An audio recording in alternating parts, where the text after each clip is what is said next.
Hey everybody, how you doing out there?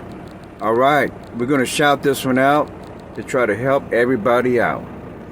All right, now I'm going to ask this question. I don't completely know if some of you have been noticing whatever store you shop in, whether it be Walmart, Target, Home Depot, Lowe's, Costco, wherever you shop. I don't know if you've been noticing the shelves are getting bare.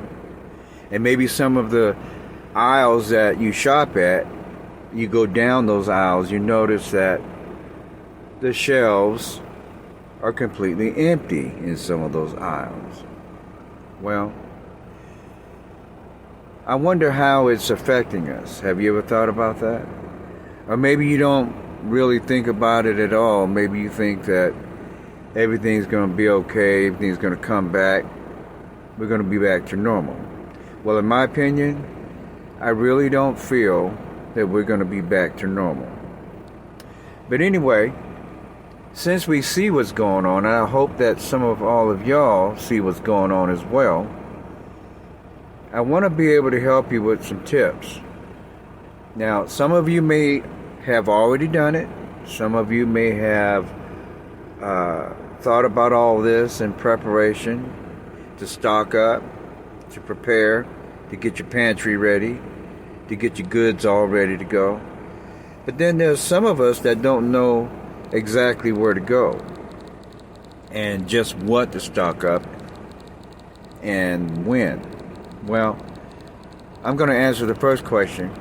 When should we stock up? We should stock up now and right away. Being that we see where we shop, the shelves are getting empty. There's something going on out there and they won't tell us. But that's not our concern because we don't want to spend too much time researching as to the reason why all these shortages are happening. But we do know, I hope that some of you know as well, that the Bible talks about food shortages and famines happening in the book of Matthew chapter 24. Jesus talked about it over 2,000 years ago, that there would be food shortages and famines happening in our time. Yes. And if you can match up the conditions that's happening now as to what Jesus predicted over 2,000 years ago and go, I wonder if this is happening. Well, in my opinion, I certainly see it happening. So I'm going to do everything I can to prepare, and I want to help all of y'all to get prepared as well. So the first thing I want to mention is pantry items. Why do I mention that? I mention pantry items because what's going to happen with all the things that we've been seeing lately with the government and how weird they've been acting, I'll just put it that way. Can we really trust them with our electricity, our grid, and all the other things, our oil and our supplies? Can we? We don't know what's going on from one day to the next. So one thing I'm suggesting is to stock up the pantry. Okay? Now, here's one of the big major items I think that should be stocked up is rice. Now, you can get rice, depending upon where you live, you can get rice in large quantities. I've seen them in 15, 20, 25, 50, and 100-pound bags. Now, it doesn't matter what name brand you buy as long as you get the rice. It doesn't matter whether you get brown or white or red. Get it. Next thing is bags of beans. Beans as well as rice last a long time in your pantry. Sugar. Now, sugar I know clumps up and turns into a rock form sometimes, but it's still usable. Don't throw it out. So that's the next thing. Flour and baked goods. Put that in your pantry. Okay? And you can bake, believe it or not, even though your grid is down. And I'll get into that later about baking. The next thing you want to stock up on is dry pastas.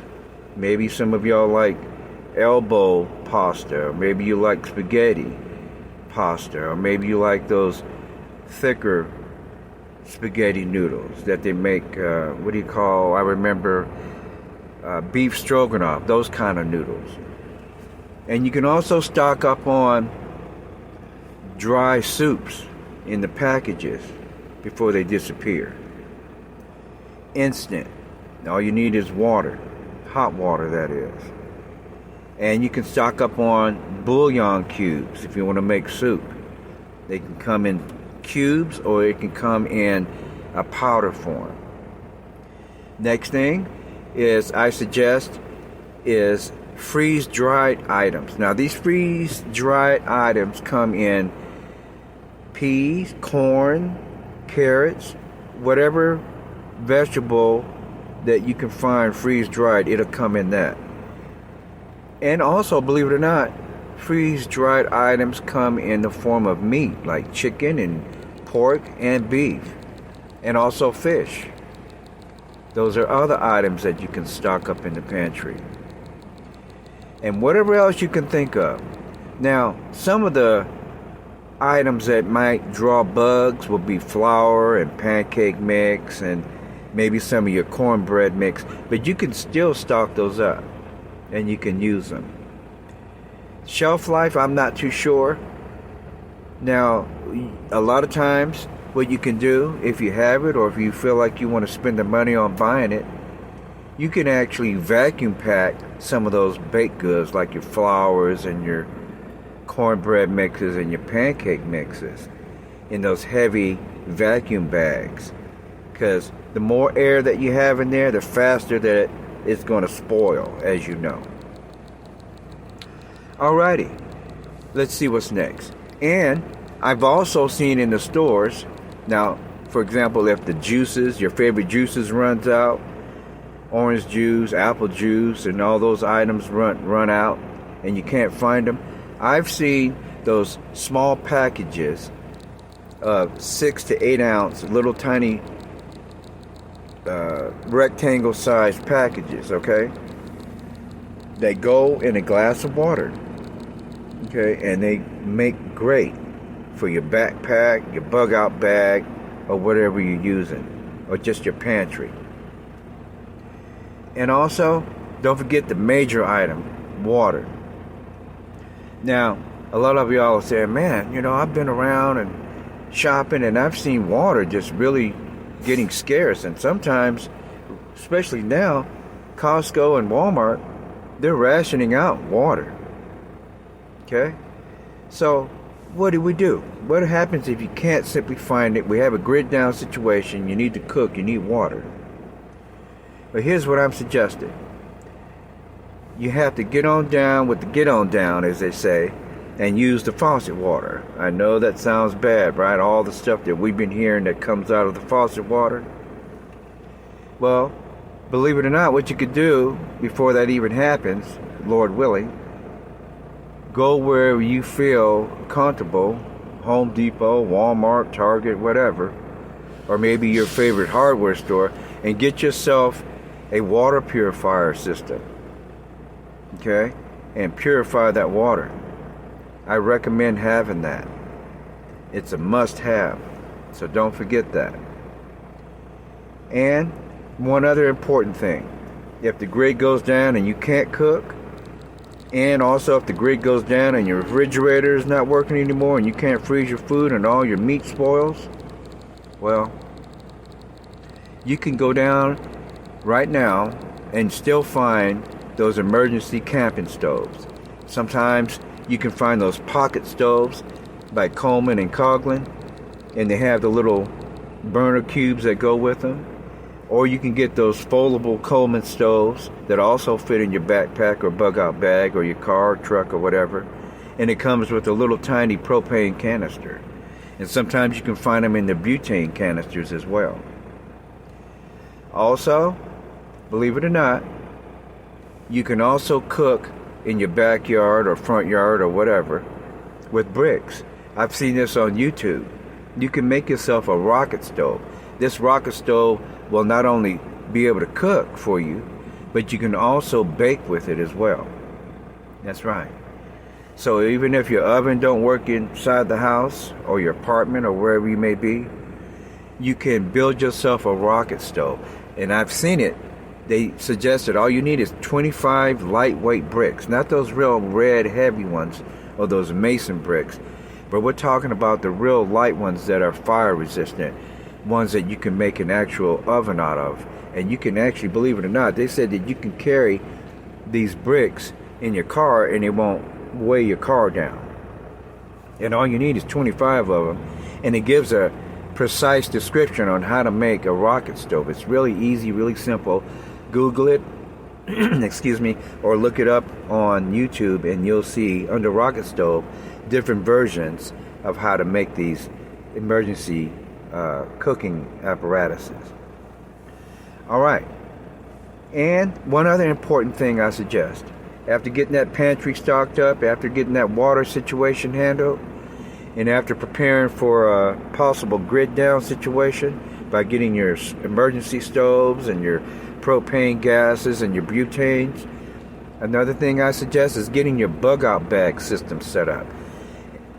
Whatever way you want to set it up, make sure you have all the necessary items enough to last you for at least 5 days to 2 weeks in the bug out bag. I know that sounds kind of, ridiculous, this big old giant bug out bag, but hey, what are you going to do? You need to get it stocked up. And the important item to get it stocked up with is a necessary first aid kit. You can't go without that. And in your bug out system, don't forget to pack up extra clothes for you and your family. Okay?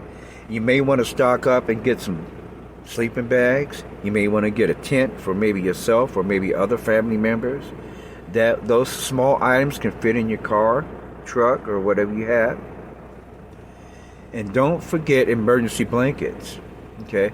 If you get stuck out there somewhere and you forgot to bring blankets, or maybe even shop for a sleeping bag, you got an emergency blanket, and they fit in your pocket, they fit in your backpack or whatever you have, bug out bag. Don't forget those necessary items. You need those. Okay? So basically, I think I covered a lot. And here's one other thing that a lot of people don't know, and maybe some of you do. Now, I'm Asian in particular. I'm Filipino, and so I shop at a lot of Asian stores and Filipino markets. And in those markets and in those stores, they have freeze-dried meats. They come in pork or chicken, okay? And they come in these big plastic containers. Now, if you find out that we have a grid down situation and you like meat and you still want to eat along with your freeze-dried vegetables that you have, well, you got a meal there. You got rice that you can cook, and then you have these freeze-dried pork and freeze-dried chicken that all you do is after you cook your rice, you take it out of the container and you eat it with the rice. Now, if you don't feel like eating the freeze-dried meat, which comes shredded, by the way, because most Asians, we eat it like that. You can add a little water to it, and it will become perfectly moist, and you can eat it with rice and vegetables and whatever else, and it'll last you a very long time. Okay? All right.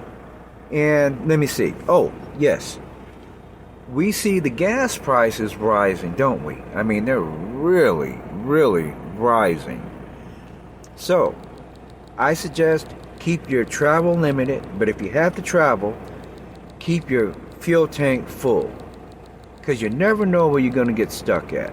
And especially you don't want to get stuck somewhere on the road, up in the mountains, or somewhere where it's snowing, or where the weather is really bad and you have to pull over on the side of the road. I've been in those situations. And you're stuck without a pillow, a blanket, and something to keep warm, and you're running out of gas. That's not a good situation.